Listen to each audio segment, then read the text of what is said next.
So now we're talking about the possessive adjectives. And those possessive adjectives are, oopsie daisy, that always happens, me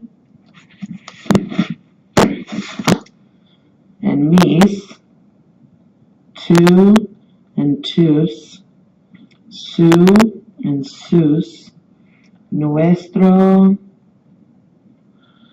nuestra, nuestros, nuestras. Same thing here, but with vuestro. So it's vuestro, vuestra, vuestros, vuestras. And then I've got su and sus again. So a suggestion that I would have would be, hopefully this looks like magic to you. This is what I want the chart to look like. Me, tu, su, nuestro, vuestro. But you get my point here. Everything in this bottom box on the left and the right is going to be su. Any of these things are going to have an S added to them if they're plural. Okay? Now these over here are going to have an A if it's feminine or an AS if it's feminine and plural. But that's the big difference. You want to think of this entire bottom box as su. What prepositional phrase can we use instead of the possessive adjective su and sus for clarification or emphasis? Okay, so this is if I'm saying, like, if I'm referring to Jane, or let's say Juana, since we're speaking Spanish, and I'm saying that's her pen. So that's su bolígrafo, right? Well, if I'm not allowed to use the word su because I'm on a desert island and the new dictator doesn't like it or something, what I could say instead is el bolígrafo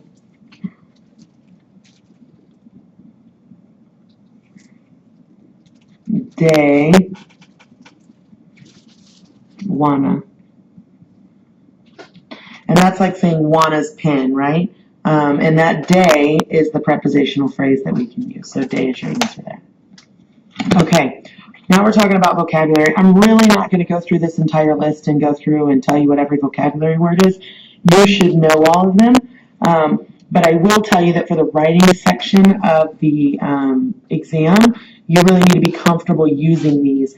So, you don't necessarily need to memorize every single one. It'd be great if you did, and it'll help you later in life. But make sure that you know enough of these that you can have a conversation about whatever it is that you're going to try to talk about. So that's all I'm going to say there. Don't forget that you've got stem changing verbs. And my suggestion would be that you take all of those stem changing verbs and write them out in the yo form so that you don't forget them. Like puedo. Now, this is not a stem changing verb, but it's an irregular yo form. So maybe you just write everything out in the yo form. Puedo means I can. Hago means I make or I do. Dar is I give. In the yo form, it's doy. And so on and so forth. That might be a great way to study, is just kind of looking at all of those in the yo form. Well, kids, I cropped this funny, so I hope you can read what it's saying. You should have the review in front of you, and you can always download it from my website. What is the difference between después de and antes de? This is really just a fancy way of me asking you to define them. Después de means after, and antes de means before. A comes before D, and D comes after A. See how that works? Brilliant. Now, when writing or speaking, what happens if a verb follows a preposition? Like antes de and después de. So when you have these two, that's a great example. And para, I think, is another one. Whatever comes after that is going to be in its infinitive form.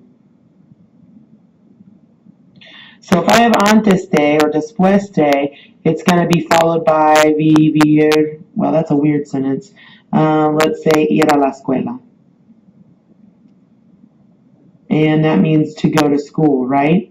So after going to school or before going to school. But ir is going to stay in its infinitive form, okay? Lastly, I just want to talk about the questions that you're going to see on your test. You need to be able to talk about the following. And these first two are write-offs, family members. If you can say mi madre, mi padre, mi tío, mi hermano, or whatever, those are the words we're looking for. Nothing crazy here. I just want you to be able to use them in a sentence. Next thing, characteristics of yourself and family members. So how do you describe yourself? You're going to say soy and then give a description of yourself, right? So soy sociable, soy sincero, or sincera, I'm a girl. Soy inteligente, estudiosa, graciosa, whatever. And if I'm describing my dad, I can say él es trabajador, chistoso, leal, any, adjectives that I want to describe. So I'm using the verb ser to describe myself. And hopefully you all know that by now. Now the big stuff, the holidays. Okay, so we didn't talk about this a lot in class. It was part of your round robin stuff when we did our review extravaganza, and it was a homework assignment one night. And that is, I want you to be able to talk about your favorite holiday. Now, I'm not going to your house to ask your parents what your favorite holiday is. Your goal should be to be able to actually tell me about your favorite holiday. But I want you to pick something that you can talk about and think about everything you've learned the entire span of your Spanish career. You know how to say it's cold. Maybe you like Christmas because it's cold. Maybe you like, Thanksgiving because you like the food. There's easy ways to talk about the things you like. I don't need some kind of crazy future tense sentence that you don't even know how to say yet. So keep that in mind and keep it simple. Obviously impress me to the very extent that you can, but don't get overwhelmed by it. So holidays, if I want to say me gusta la Navidad,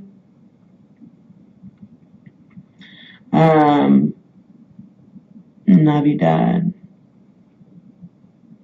And by the way, that's one way to say it. I can also say el día de fiesta favorito es la Navidad, or mi día de fiesta favorito es la Navidad.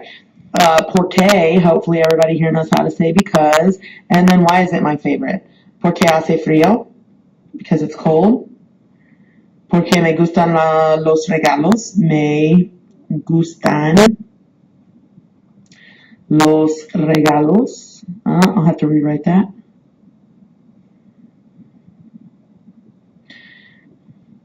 And don't forget on this verbs like gustar, that whatever it is that follows it, that's what the verb is reflecting. And this is just who's doing the liking, or it's interesting to them, or whatever. So I could say that. I could say I like the food. I could also say, and this is straight up Spanish one right here, me gusta pasar tiempo con mi familia, right? I don't want this to come out wrong, but I'm not going to feel sorry for you if you have nothing to write here. You all should know how to write basic sentences in Spanish. While I can't speak one. But just get out of your comfort zone and write something and do your best. I'm sure that you can communicate. I have every bit of faith in you. All right, moving on to the next one. Your daily routine. So we've talked a lot about this here. You made videos on it. You interviewed each other in class. You wrote about it. And you can even bring in your chores. So let's bring that into your daily routine here, right? So when I'm talking about the daily routine, what are we doing? So before I go to school, so how do I say that? Antes de ir a la escuela, right? Just talked about that. And then what do? You got to have some reflexive verbs here, so make sure you're used to those. But what's one thing I do before I go to school? Me lavo la cara.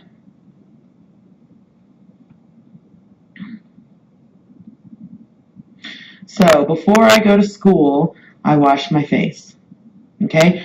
Everything that you're doing reflexive-wise is going to have the me in front of it. And then it's going to have the yo form of the verb afterwards, because you're doing this to yourself, right? Me lavo la cara, me cepillo el pelo. And don't forget, instead of saying my face, I really want to write mi cara here, but that's wrong. I've already taken care of the whose face I'm washing right here. So I don't need to worry about it over here. You just leave the regular article, the definite article there. So That's one thing I can do. Now, I can also talk about chores. So what are chores that I do? Hago la cama. What does that mean? I make my bed, right? Or I make the bed. Now, since it doesn't have a reflexive word here, because that would be weird, I make myself. Since it doesn't have that, then I can say hago mi cama if I want to. Okay? Besides chores, so hago la cama, lavo los platos. The tough one, it's really tough. I hope y'all use it though. Le doy de comer. I feed. Who do I feed? Al perro or al gato or whatever. Okay? So that's another option of chores. The last thing you can do is regular old verbs from, when you were in Spanish 1. So, como el desayuno.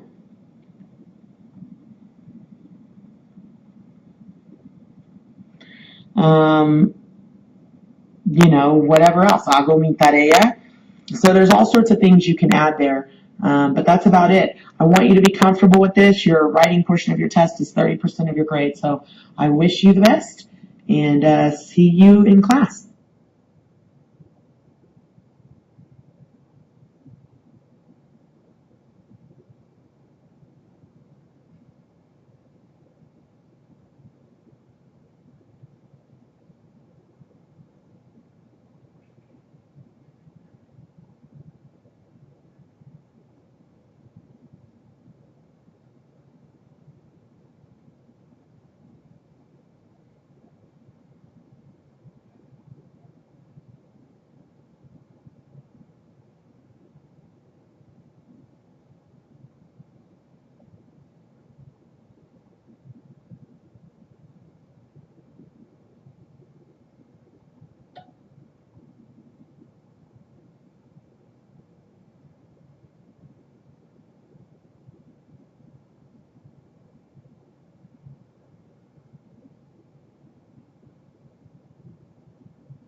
If you are still listening, the bonus word is atreyu.